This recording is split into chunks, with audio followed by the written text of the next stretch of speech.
renewable energy as well as broader mitigation and resilience work. And one particular area that we work in is equity. So we're very glad to be here with all of you today. Thanks for having us as part of this series with CUSP. So to get us started, in terms of the agenda, we'll briefly cover some context, background, type of concepts, and then really get into what equitable program structure in the building retrofit segment looks like. And then my colleague Jamie will walk us through some nice examples that'll really bring to life some of the concepts that we'll talk about. And of course, we're really looking forward to hearing from Thomas Bartholomew from Washington, D.C., and their Solar for All program. I think that will further extend the discussion of bringing to life some of the concepts that we'll talk about. And then I think the end here is really what we all enjoy most, is getting to hear from one another and hearing what's on your minds, what's resonating, what's not. There will be a couple of points in between that we'll sort of pause and hear how concepts resonate for you. So to get started on the context, background, and overview, the slide, next slide, please. The slide here outlines some of the key stages in program design. For those of you who might have been on the webinar last week, this is just a refresher. CADMIS, this image here is based on a report that CADMIS supported the Urban Sustainability Directors Network with a couple of years ago on equitable program design for cities and their partners, and this just outlines some of the key steps. All we're really intending to focus on here is that we today are really diving deep into the program structure stage, but wanting to highlight that there really is a broader process that this needs to be a part of, that long-term commitment from cities and their partners is critical to serving underserved communities, and that the sort of loop here shows that it really is an iterative process. The next framing piece on the next slide is just, these are in that guidebook that we talked about that is publicly available, I should note. These are 12 principles for design that we really encourage cities and partners to come back to at every stage of equitable program design, whether that's just getting started, executing, following up and doing, tracking progress. These are some really key principles. They're all outlined in the guidebook and come up in different ways throughout each of the steps. And so I won't really talk about them here much. We do have a little bit more of the information available on the last webinar. There's just one I'll touch on briefly, which is go beyond carve-outs. So a lot of times, particularly in some of the early weatherization and other types of programs, we sort of saw a lot of carve-outs in terms of serving particularly underserved groups, oftentimes lower income groups. And we just really want to highlight that this guidebook and the webinar today really emphasizes getting beyond those sort of carve-out models in which a certain amount of resources or a certain type of programming is available to just income qualified customers. We're really trying to think more holistically about centering those more underserved customers in your whole program design, and that's a lot more information is available on that in the electric vehicles webinar we did last week through this concept called targeted universalism. And on the next slide, there's a link that you can actually find some of that additional supplemental information on. So wanted to just briefly also tell you what information was covered in that webinar. On the next slide, there's just these 5 components here: refine sustainability and equity goals, consider contextual factors, define program eligibility, recruit program partners, and determine program administrator. This is what's covered in that last week's webinar. If you happen to miss it and wanted to check it out, that is all available to you. And we'll pick up here today with revisiting the determined program administrator shortly. Great. So getting into the program structure, we can go on to the next slide. I think Abhi wanted to do a quick poll here before we dive in. So Abhi, I'll let you chime in. Thank you. So again, if you go on menti.com, menti.com, type in the code 324754, and then rank in the near term, in the next, through the context of this LEAP project, what do you, where exactly are your priorities lying? And we asked this because this will help us, help support you better based on where your priorities are and what you're looking to do. So go to Menti.com and use the code 324754 here on top of my screen. I'll wait for a couple of minutes. That'll help guide the rest of this presentation and also with the resources that we will develop to help support you on your work.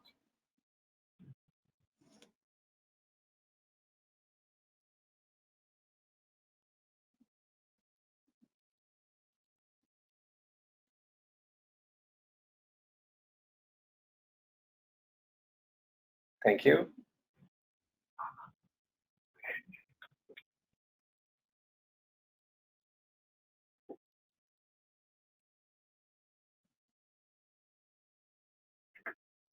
Great. And Abhi, does it take longer, or should I dive back in? Oh, it looks like a few more coming through. A couple more minutes. Yeah, sure. Yeah, we get maybe 4 or 5 people. We have 3 people now, and we can go from there. Sure.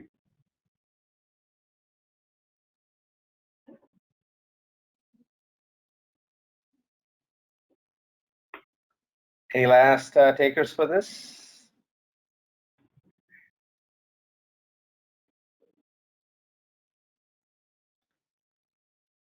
Okay, moving on. So looks like mapping out customer interaction is on top of folks' minds, and then followed by consumer protection, program admin, and then supply chain stuff. So I'll hand it back to you. Great. Yeah. Perfect. Yeah, no, good to know. And that's similar to what CUSP and Abhi and Allison have suspected, so we'll try to emphasize those parts of the webinar even more. We did want to start by defining what we're talking about when we say deep retrofits. People can think of a lot of different things when you hear the word retrofits, right? It can be energy efficiency, renewable energy, resilience, a lot of different sort of meanings. We wanted to briefly walk through some of the key areas and really let you know where we're kind of focusing on today. So some of the key areas included range from starting with weatherization. These are sort of lighter touch, sealing off windows, doors, that type of thing, moving into energy efficiency, what we'll call here, right? So deeper retrofits, actual replacements of appliances or structures, and then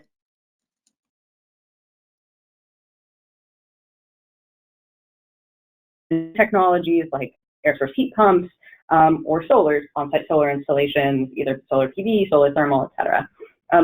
We are essentially emphasizing most of those outside of weatherization, but did want to provide the framing that it is important when we think about retrofits to start with what we can consider lower hanging fruit, some of those weatherization and energy efficiency, as well as sort of a more comprehensive approach that might kind of pick and choose multiple of the items that we just talked about. But again, really focusing on these deeper decarbonization and fuel switching approaches that will help cities like those in CUSP really meet their sustainability and clean energy goals. What you see to the right is an image from FCM that is just a way that sort of articulates some of these differences between the energy efficiency and conservation side, really reducing energy consumption in sort of that darker blue bubble from reducing carbon intensity of energy sources. So some of those technologies are on the right bubble. So this is just a way that one major Canadian player sort of characterized the market, and we just wanted to provide that as reference. Also in the appendix of this slide deck, which will be available to you online, there's a couple more images that are from FCM that outline, for example, one is a map from low to high of carbon intensity grids, and also another is a proportion of greenhouse gas emissions by end use. So those will be available to you following the webinar as well. Next slide. Thanks. So last framing piece here is really on co-benefits. You all, I think, are pretty familiar with all of these as key co-benefits to building retrofits programs, so I don't need to walk through all of them. Did want to highlight a couple of things though, right? So when we think about lowering energy bills and decreasing operational costs, one of the things to think about is that there's not always, right? Not every technology that we talked about would have sort of lower net costs in the near term. So really thinking about what it means for serving underserved communities and thinking about some of that near and long-term cost change and how to support communities in that way. Additionally, we wanted to really emphasize the improved health, safety, and comfort type of one. We think about benefits such as changing from burning gas inside the home, right, from heating. That can actually be pretty hazardous around carbon monoxide or other types of issues. And so thinking about the transition to clean energy as actually really providing a lot of public health benefits too, or having that potential. So those are a couple of things to highlight here. So the key components we'll really focus on today on the next slide are determining program administrator, map out customer interaction, build equity into the supply chain, and establish consumer protection measures. So to start with the program administrator slide, again, some of this program administrator piece was touched on in the last webinar, so we'll go through it a bit more quickly, but did want to provide the refresher that there's a key step, right, when you, as a city, are starting, as many of you might already be or have done in the past, are thinking about starting a clean energy program that is equitable and thinking about what should our role be as the city and who should administer this program. So some of the key things to think about are outlined on the next couple of slides here, but we have in the boxes at the bottom some of the key roles that the government, a city government could play, even if they're not the administrator, right? So is that around outreach, facilitating local partnerships, really reaching those target audiences, or is it around leveraging supply chain and maybe existing contracting relationships or other types of purchasing relationships that you might have? And then finally, what access do you have to other inputs and data that can really ensure that equity is core to the program? You might be able to integrate with other sorts of programs on the government side, of course, managing confidentiality and things like that, but the government may be in a unique position to offer some of that supplemental support. So just really want to think about those types of things. On the next slide, really sort of highlights again what the key questions are to ask oneself in determining an administrator. The first is really what's needed from a building retrofit program administrator. Is it, again, selecting installers? Is it community outreach, logistics? And based on that answer, is the municipal government positioned well to be that administrator? And then secondly, centering equity, right? So what does it mean for the local government or another player to really be able to drive decision-making about equity, right? Are there, you can ask yourself as the government, or if you're considering having another administrator, you can ask the partner directly through an RFP sort of selection process, what are your policies around diversity and inclusion? What are your policies around workforce training? What are your policies around how to conduct outreach in underserved communities? These are things that can be directly asked of yourself and of potential partners. So thinking about those sorts of questions is pretty key to determining the administrator. Next, when we go to mapping out the customer interaction process, this slide sort of highlights some of a few key themes. One is making it easy, the next is minimizing burden, and the third is integrating with support services. So what this means, really, we're thinking about making it easy, right? So ensuring that there's clear steps and resources provided. And you look at minimizing burden, this really means thinking about limiting financial burdens first, right? So offering free or minimal cost share for audits or site visits, providing incentives where possible, and then considering other burdens besides finances, because we often think about finances, but think about time, right? Can you collect all the information you need from a customer at once?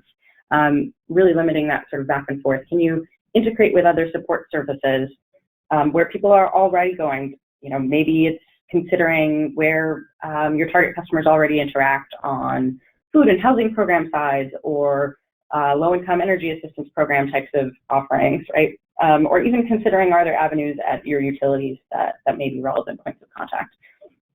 Again, really thinking about where do your target population groups already go and how can you integrate there so that there's sort of a single, ideally already trusted point of contact. A couple of points we wanted to share here, examples from New York City. One is more general and one is more targeted. So the general one around customer interaction is New York City has a 311 system, which essentially allows any resident to call with a question on any non-emergency service and just get a clear answer about what the service is and how to access it. The other one that's a bit more tailored to the retrofit topic is that New York City has a retrofit accelerator, and that addresses energy efficiency, renewable energy, water heating, a number of different areas. And it provides one-on-one, really kind of close hand-holding support to customers, really walking them through, how do I find a financier? How do I find a contractor? What's the paperwork I need to fill out? And so while that program is not as targeted towards individuals, renters actually tend to benefit, and that is, renters do tend to be an underserved segment, but by supporting building owners through that process, renters also actually receive some of the benefits of clean energy. So just wanted to share just briefly some of those examples, and you'll hear a lot more about examples from my colleague Jamie at the end. Turning to the next slide, we have a series of sort of steps here that we really wanted to think about. These are all of the different components of customer interaction. I won't really talk about them in depth, but just wanted to give you a flavor that these are the different key places that you can pause and ask yourself some of the questions that we've been talking about, right? Who's using the program in terms of utilization, and how are they engaging in the process? And then how is that engagement different for underserved populations, and more specifically for different segments of underserved populations, right? So how are things different for the elderly versus for people of color versus for low income versus for renters, right? Just thinking through that different segmentation so that you can concentrate resources in ways that support the ultimate residents and customers that you want to support. So if we go to the next slide, there's a whole series of questions here on this slide and the next that I won't necessarily walk through in any sort of detail, but these are the types of questions, again, since this was an area of interest to all of you, that I will sort of say all these questions are here. And actually, I'll say, before I even get into the questions, I did want to point out that this idea of mapping out the customer interaction process is something that we're seeing examples of in cities that we work with around the country and in other places, both in the US and Canada. So one example is Boulder, Colorado. They've created journey mapping and are in the process of continuing to do that for their heat pump program customers, to really understand from an equity perspective what is motivating people to pursue clean energy. What are their specific challenges, right? Are they sort of proactively doing replacement versus did something break? And then how does that sort of change their decision process? Where do they go once they encounter that situation? Who do they talk to? What are the hurdles they overcome? You know, what paperwork are they filling out, et cetera? So cities are sort of thinking through this, and these are the types of questions on these next sorts of slides that that you can ask yourself, right? So what is the technology and how is it being utilized? How is that different in different sort of underserved populations, and how does that vary based on the type of audience you have? In terms of the engagement, what other support services are being used, and how can you tie your service into those? And really, what's the program administrator, again, coming back to that question, what's the administrator's capacity to guide customers through the process? And then finally, we talked about this, but the implications for the underserved populations, what degree of investment is really required to really support them the way that is needed? So whether that be financial or time, and further honing it in upon what are the most burdensome components, so that, again, you can really concentrate your resources in that way. On the next slide is just a couple more. Yes. If I could jump in here. Yeah, please. I just wanted to add that the questions that we're kind of proposing here, where Abby and the cabinet team are going to put together a resource package that I will use to follow up with Leap City, so that we could do a sort of one-on-one on really getting into the weeds on some of these. So for now, this is just an overview, but the resource will have some of these so that we can get really into thinking some of these things through. Is that? Absolutely, yeah. Super glad you mentioned that. Yes, this is not the only place that these questions will be. They'll be compiled in the resource, as I mentioned. A couple more components here that I think we touched on, right? Thinking about the different segmentations within the underserved market, right? Not sort of grouping all underserved markets together, but actually thinking specifically about how different groups are different can allow you to be much more effective in concentrating your resources. And when we say concentrating resources, it's not just all about concentrating, again, financial dollars or other types of costly measures, but even just tailoring what already exists, right? So it could be something like ensuring that the right languages are available, or that the time of day that a service is offered or a program is offered matches the schedules of the people that you're trying to reach. So turning to the next slide,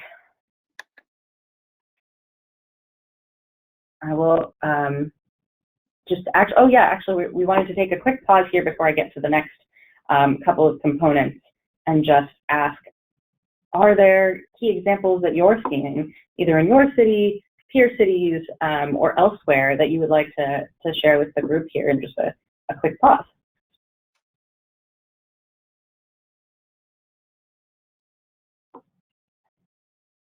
I'm going to read out a comment that was posted out. Robin Webb says, we did a journey mapping and other ethnographic research to inform program design of the Change Homes for Climate at the City of Edmonton, and this work was supported by Natural Resources of Canada. Awesome. It's great to see journey mapping at work. If you have any other thoughts, welcome to chime in on the call, or you can post a comment like Robin did.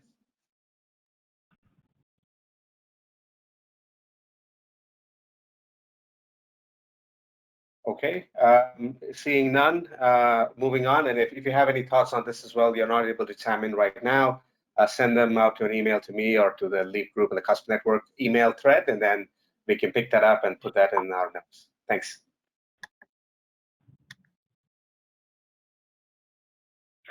Great.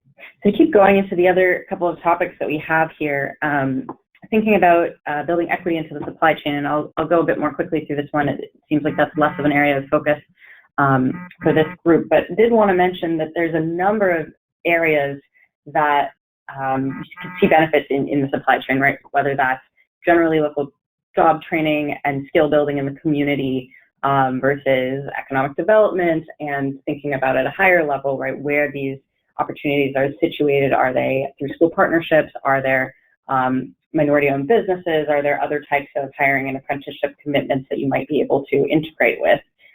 Really thinking about community building as a key area, because knowing that a lot of cities really do want to create jobs, but are also trying to think about that balance between not just total jobs that are maybe bringing in new people, but thinking about the communities that are already there and making their skills, continuing to invest in their skills. One thing to mention is that we do see some cities targeting free trainings for women or minority-owned businesses to procure government contracts, or to really any women or minority-owned business that's able to kind of hone in on a key area or training gap and provide that. We're seeing some cities really thinking about that closely. To turn to the next slide, this is again just at a high level some of the same types of questions, right? Thinking about in your supply chain, are there, just being intentional about first just thinking about it and then considering whether you can work it into any kind of procurement options. I know that they can sometimes be limited in Canada and also in other places, but thinking about, are there local, at least, businesses or women or people of color or Indigenous owned businesses that can perform some of the required design or installation services, and thinking about, are there ways that that can be encouraged, if, you know, maybe not required, but maybe encouraged in types of procurement. Moving on towards workforce development, noting that this was an area of a bit more interest. Here's some of the, again, some of the key questions, right, that cities are asking themselves, and some of you on the call might already be asking yourself around workforce development for equitable clean energy building retrofit design. Are there trades that are going to require retraining, right? So not just thinking about, oh, we're going to create new jobs because we're doing a solar program or we're doing some sort of air source heat pump technology, but as over time those technologies begin to grow and displace other parts of the market, how is that affecting who has jobs? So where are there retraining opportunities? Who is most vulnerable during this sort of technological change? And how do you think about sort of the proportions of underrepresented groups and how they're represented in this shift? So with that, did want to actually say that there are some cities that we are working with who are actually wrestling with these questions, right? So they are thinking about, do we train people who currently install furnaces, or do we retrain new people? And are kind of going through a full process to look at, okay, to sort of analyze if we want to reach a certain level of decarbonization by 80 by 50, kind of say 80 by 50, say that's the goal. How many jobs will that create and in which areas? And then that can kind of help you understand the baseline trajectory to make decisions about procurement rules or encouragements in procurement that could minimally disrupt and ideally maximally support target populations. So again, each city's context is different, but that's some of the type of stuff that you can think about. Turning to consumer protection, on the next slide. Again, as we think about these retrofit opportunities, really thinking about, okay, as we're reaching underserved populations, how can we ensure that they're most protected from, the somewhat real risks involved in any sort of contracting decision, any sort of decision to make an upgrade in one's home or a place of work, et cetera. So thinking about how can you guard against predatory practices or cost escalators? How can you incorporate performance guarantees and monitoring to ensure that savings from energy efficiency or other types of renewables are actually seen, and that there's protections in place if those benefits don't come to fruition. So there's a number of things that we'll talk about here. Some of them can be as simple as, we talked about the first couple, but some of them can be as simple as customer-friendly resources or forming partnerships in the right places. And we'll talk about these a bit more as we go through. So on the next slide, we did want to highlight that actually consumer communications really is an important part of consumer protections. It's ensuring that underserved populations, one, have the information that they need to make the best decisions for themselves, and two, that they have the support that they need as they go through the program enrollment, implementation, and servicing thereafter. So you might partner with some sorts of trade or standards associations or regulatory bodies, but really you might also partner with community organizations and outreach organizations. So thinking about who you can partner with there to ensure that the right information is actually getting to customers.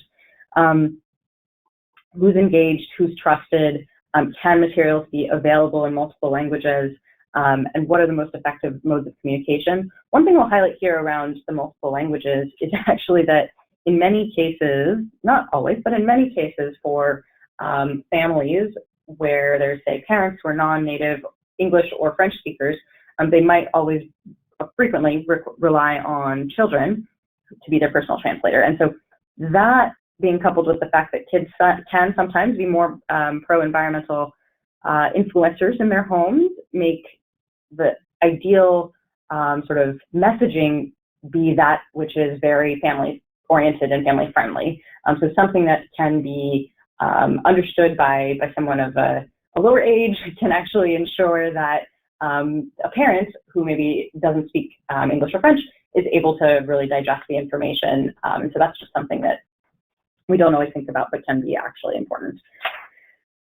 Turning to the next slide on safeguards and oversight, thinking about what role the government can play in safeguards, right? So sometimes I think, at least in some of our experience, we can see that governments want to play this role, but don't always know the best places to start. But there's actually several avenues.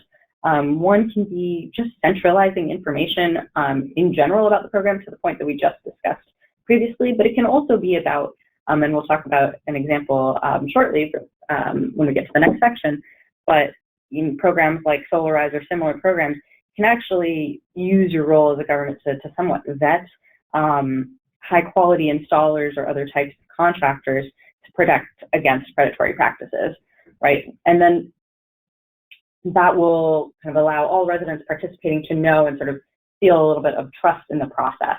The next is sort of around making sure that in the program design that there is an out, that if savings are not manifesting or the program is just generally not going the direction that they want, that participants are able to find a way out. And that could also look like protecting the participant and maybe the city, depending on the program structure, through recruiting a sort of financing partner who's willing to hold a loan loss position or something like that. And then finally, we don't want to overly focus on tracking in this webinar, but review and oversight is a key piece in protecting customers, not just in the current program, but also thinking about if you're piloting a program, really having strong review and oversight so that you're learning from the pilot and not just having a pilot for the sake of the pilot can actually ensure that those learnings around serving underserved customers are being brought forward into the following repetitions of a potential program.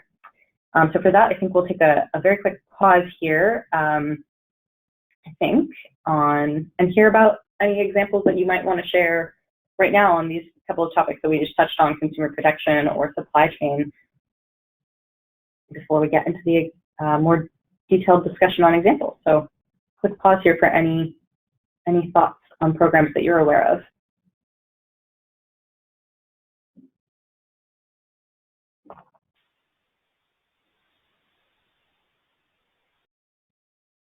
Or I had a question. This is Abi, and can you elaborate or can you share some examples from your work with cities in the United States about what is the need for consumer protection and what has quote unquote gone wrong in some particular instances of base programming and such that has brought consumer protection to the forefront of cities' efforts here? If there are no other questions, Yeah. elaborate on that a little bit. Sure, yeah. So one of the things that we see is if there's, I guess, sort of one is not high quality contractors, and two is just sort of, even if it is a quality contractor, sort of variability in kind of just understanding technology risk as it might apply in a very specific place.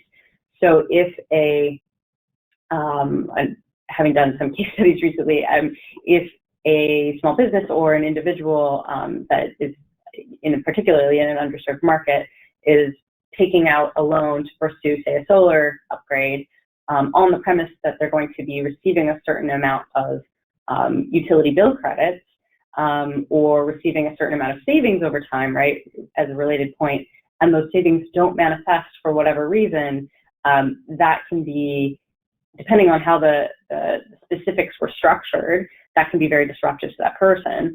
And what we see is that there's really a variability in who that harms the most. And it tends to be, right, the people who are able to sort of understand those risks better tend to have more resources.